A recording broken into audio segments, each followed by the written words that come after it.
Okay, so in the last few videos, we were looking at different ways to integrate more and more complex functions.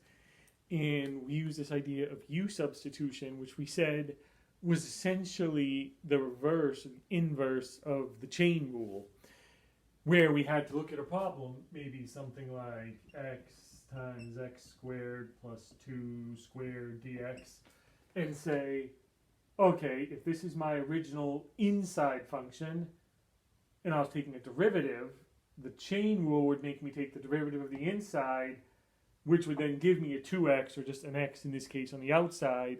So we recognized this not as a product of functions, but in actuality as a composition of functions. Now we want to kind of continue and expand on that. And suppose we have the integral of x e to the x dx. And now the problem is, if you think about it, well, the only possible composition type trick for a U substitution that we said before was we would let U be the power, and then if U was the power, the derivative of the power should be the thing out in front. But the derivative of x is 1, which is not that, that's an x. And there's really no U substitution I can come up with that will allow me to solve that. Which means I need a new trick.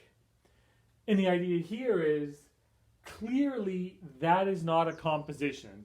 The derivative of the power is not that. So this isn't a function inside of a function and then a chain rule going on. We want to think about it more as a product. The function x times the function e to the x. Which means we should think about the product rule. And if we have the product rule, let's see. Here I'm actually going to change the letters because of the way this particular rule is usually written. We're going to do uv prime. Let's see, if I have the product of two functions, u and v, and I take their derivative. Product rule says the first times the derivative of the second, and I'm just going to write the derivative of the second as dv, using the Leibniz differential notation, plus the second, which is v, times the derivative of the first, which is du. There's my product rule, and now essentially I want to somehow find u and v so that I can solve this integral, and maybe I can manipulate this product rule a little bit to solve it out. Well, the first thing I'm going to do is I'm going to get rid of the derivative right here, so I'm going to integrate both sides of the equation. I can certainly do that.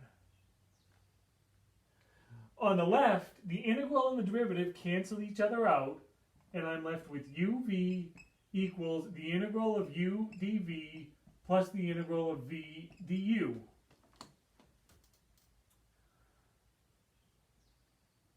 Now I'm actually going to manipulate this expression a little bit. I'm going to subtract this over here. And I'm going to get uv minus the integral of v du equals the integral of u dv. Now this may not seem like much, but right here, I now know that if I have an integral of u dv, it's equal to uv, the product of the two functions, minus the integral of v du. Well, up here I have an integral. And if I could kind of think about this, well, let's see. If I let x be u and ex dx be dv, then this is the integral of u dv, and I can solve it by rewriting it in this form. This is actually a really important trick in calculus. It's called integration by parts. Or we just say parts. The idea being, maybe the problem is this is written as the product of these two functions that I somehow can't really separate. But over here, I can rewrite it, and maybe just integrating v du will be easier than u dv. We're going to test this out. It's similar to u substitution. The only difference is, with u substitution, we had u, one function, and we found du. Here, I actually have two functions, u and dv. So I'm going to have to find both of them. We'll use what we did up here. We will say u is equal to x, dv is equal to e to the x dx. Now I just need to substitute this stuff into this expression right here. Then I'll be able to solve it for u and v. But let's see. I'm going to need a u. Well, I have that. It's x. I'm going to need a uv minus the integral of v du. Well, I don't really need dv. But I definitely need v. The only way to get v is to get v from dv, go backwards, integrate. So if I integrate this, the antiderivative of e to the x is e to the x. We don't need to worry about the plus c here. But also in this expression, I'm going to need du. If I have u, du, derivative of x, is just dx. Now I have all of this solved out, and I can say, here I'm going to flip left to right, the integral of u, which is x, dv, which is e to the x dx, which is the integral I want to solve, is equal to uv, so x, e to the x, minus the integral of v, which is e to the x, du, which is dx. And now this integral I have to solve, but this one is actually really easy. Integral of e to the x, antiderivative of e to the x, is just e to the x. So now the integral of x e to the x dx is just x e to the x minus e to the x. And now, yes, we can put our plus c on.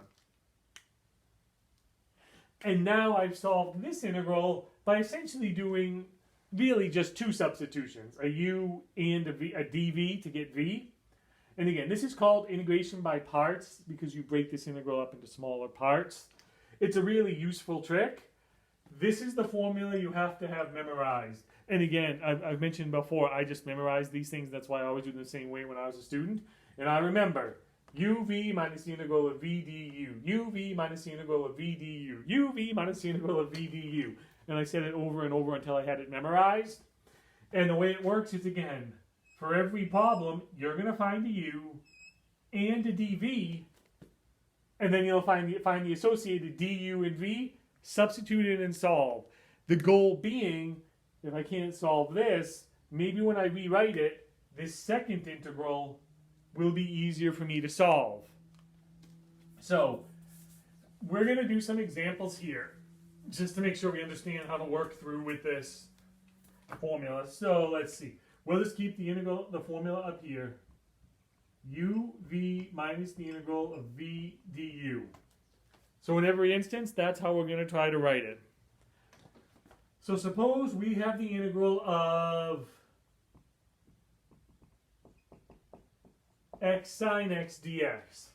I look at it and I can immediately tell it's a product, not a composition. So I'm going to have to use parts. I need a u and I need a dv. As far as it goes, there are tricks for these. In one instant, from one way of looking at it, I can pick a u and I can pick a dv, set everything up and try to solve it. If it doesn't work, just flip my u and dv. Maybe they were wrong. There are generally tricks to this, though. Clearly, I'm talking about derivatives and integrals here. If I think about, say, trig functions, no matter how many times I integrate or differentiate, I'm going to get another trig function. The same with exponentials. No matter how I integrate and differentiate, I'm going to get a trig function. The goal is to have this integral be simpler than what I started with. And if I end up with another trig function or another exponential, then I'm really not making it any easier. So generally speaking, I will want my u to be something that will go away when I take its derivative. And then my dv, if there's anything cyclical, exponentials, trigonometric functions, transcendental functions in math speak, those I'll put over here.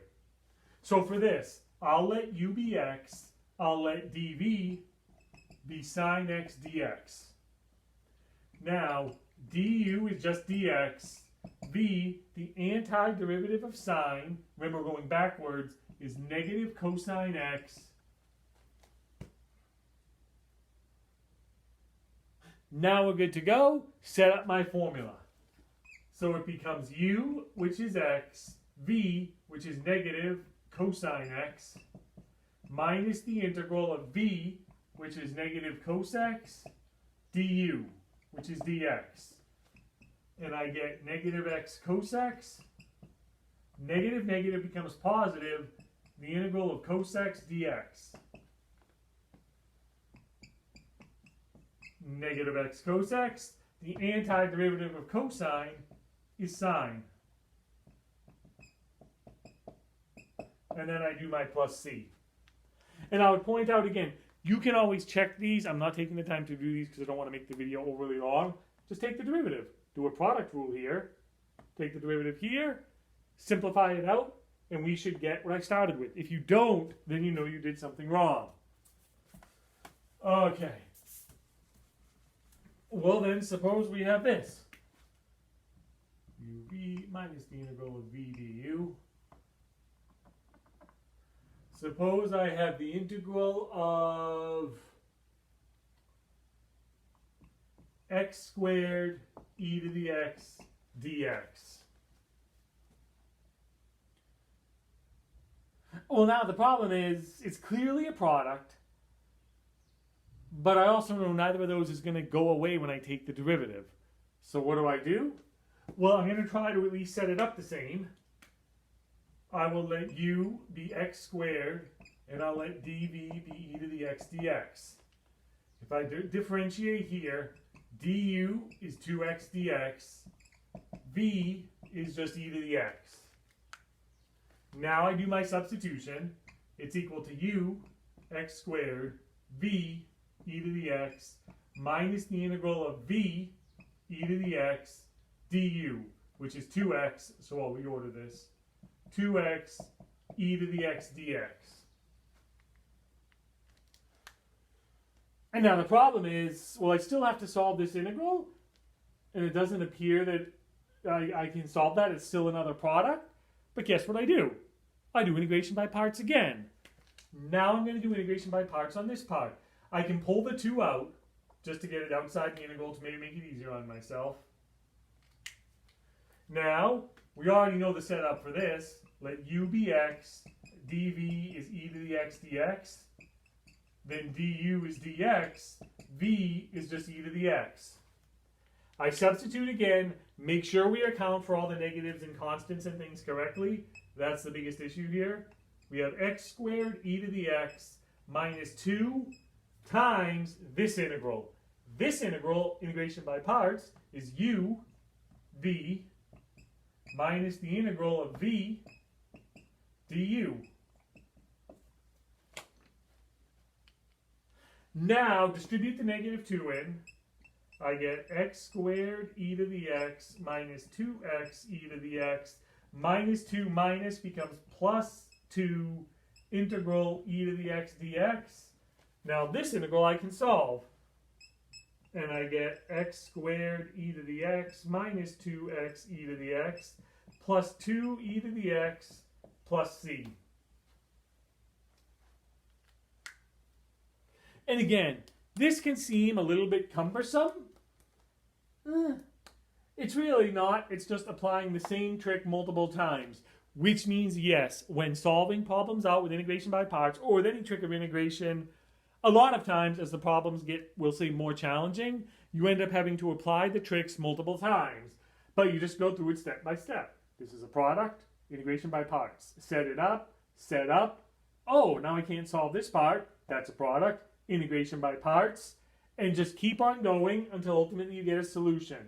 Again, as I mentioned, the biggest issue that people occasionally have with this is accounting for all their negatives and making sure to distribute and solve all the algebra out correctly. The integration part's actually relatively easy. Okay, we're going to do one more on this video, which is already over 15 minutes, and then I'll do another video doing some more examples of this. So, let's see. Suppose we have the integral of ln of x dx.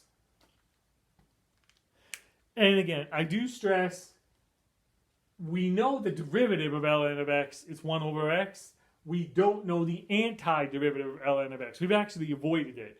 every time we've seen it, we've had to do some type of trick. I think we used U substitution once for one of the other ones we did. The problem is when we did U substitution, I had another X floating around so I could get my du. Here I'm kind of stuck. But there's a trick I can actually do. That is most definitely not a product of functions, but it actually kind of is a product of functions. We'll just say times 1. Now it's officially a product.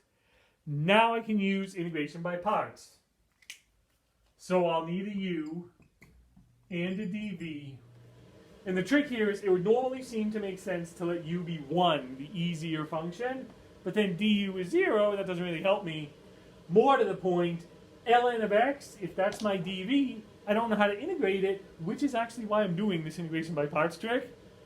So don't let ln of x be your dv, which means ln of x has to be u, which just means 1 dx, or dx, is dv. Now, du, the derivative of ln of x is 1 over x dx. The antiderivative of dx is x. Which actually looks like it's made stuff more complicated. But now we'll use my formula. U, I'll write it out, uv minus the integral of v du. So u, which is ln of x, times v, which is x, minus the integral of v, which is x, du, which is 1 over x dx. And now we see that becomes, I'll rewrite this, x ln x minus x times 1 over x is just 1. So this is the integral of dx. And then I get x ln x minus the antiderivative of dx is x plus c. And now I can actually solve that simple looking integral, the integral of ln of x. It actually requires integration by parts in this trick right here. And now I get a solution. So there we go. I'm going to do another video doing a few definite integrals. All of the ones we did here are indefinite, but doing a few definite integrals with integration by parts to make sure we understand how to solve them. And then one other trick that can arise with this integration by parts, because keep in mind, all the ones we've done so far, we've essentially had a simple function and a more complex function. A polynomial function, x, x squared, something like that, times a transcendental function, sine function, e to the x, something like that. What happens if I have two transcendental functions multiplied together? Functions that are both of them cyclical as far as their derivatives and integrals go? Can I solve those with this? And we'll look at that in the next video, along with some definite integrals.